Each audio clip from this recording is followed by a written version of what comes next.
Good morning. Welcome to Time in His Word. Yesterday, while talking to my mother, we got to reminiscing about living in Germany and going camping in Switzerland with a church group and just other fun things that we had done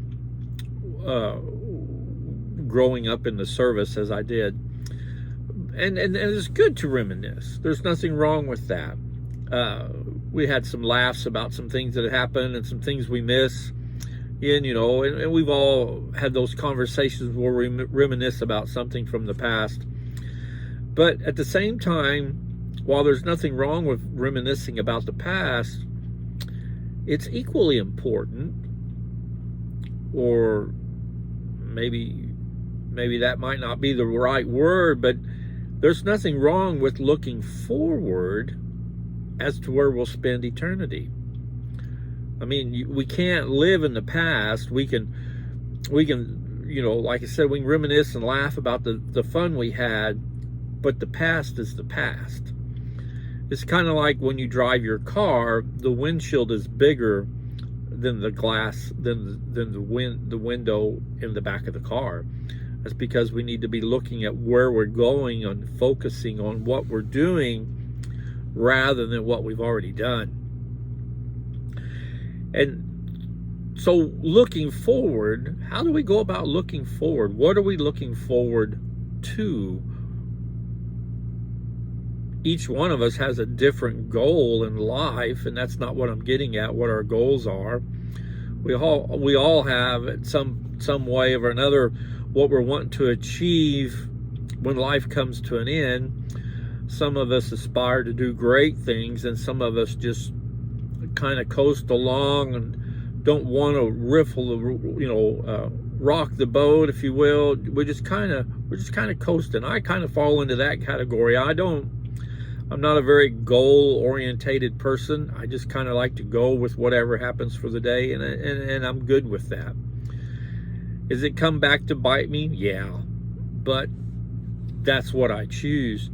But at the same time, in my Christian life, I'm looking forward to eternity, and I have goals there. One of the goals was to be, is as a child of God, is in Psalms 100. It's it's just 5 verses. It said, "Shout joyful to the Lord, all the earth. Serve the Lord with gladness. Come before him with joyful singing. Know that the Lord himself is God. It is he who has made us and not we ourselves. We are his people and the sheep of his pasture. Enter his gates with thanksgiving and his courts with praise.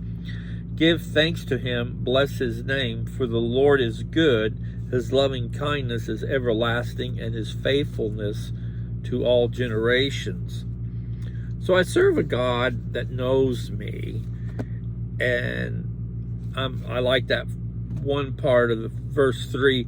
We are his people, a sheep of his pasture. Because God's referred to at times as the good shepherd. And a shepherd always watches over his flock. And if one goes astray, he goes after that one that's went astray.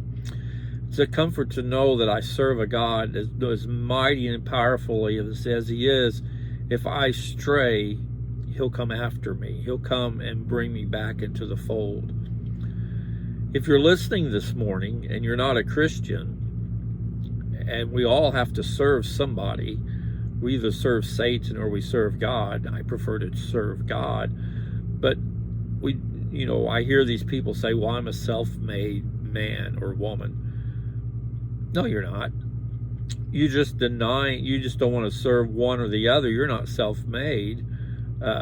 You're on the path of destruction, because it's clear we have to serve one or the other. There's no in between. Satan might allow you to think you're self-made, but in reality, he's got the grip on you. But the God I serve, while he might have a grip on me, it's a grip of love. It's a grip of kindness. And he molds me into the type of Christian that he needs me to be to serve him and to lead others to Christ. Another passage I want to close with this morning is in John, the 14th chapter, and I've used it many times, and it's a favorite. And it goes like this: do not let your heart be troubled. Believe in God. Believe also in me. In my Father's house are many dwelling places. If it were not so, I would have told you.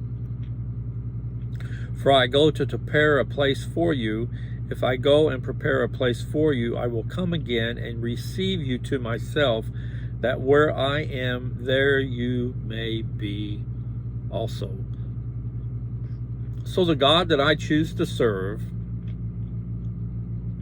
has already prepared a place for me in heaven. And it's just now it's up to me to do the things that I know I need to do as a Christian in order to obtain this goal.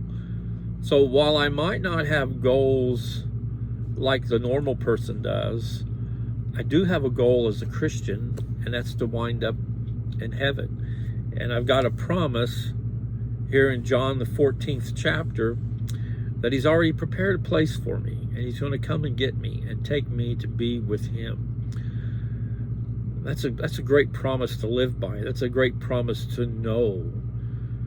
So once again, we all have to serve somebody, either it be Satan or Jesus. The God I serve, I just read a promise to you that he's prepared a place for me. The God that you serve, has he done the same, or does he even or does he even talk to you, or does he, how do you serve him? See what I'm getting at? We have to pick and choose, and whom we pick and choose determines where we're going to spend eternity. I know where I'm going to spend eternity because I've been told in John the 14th chapter here that he's prepared a place for me. The God that you serve, has he done that for you?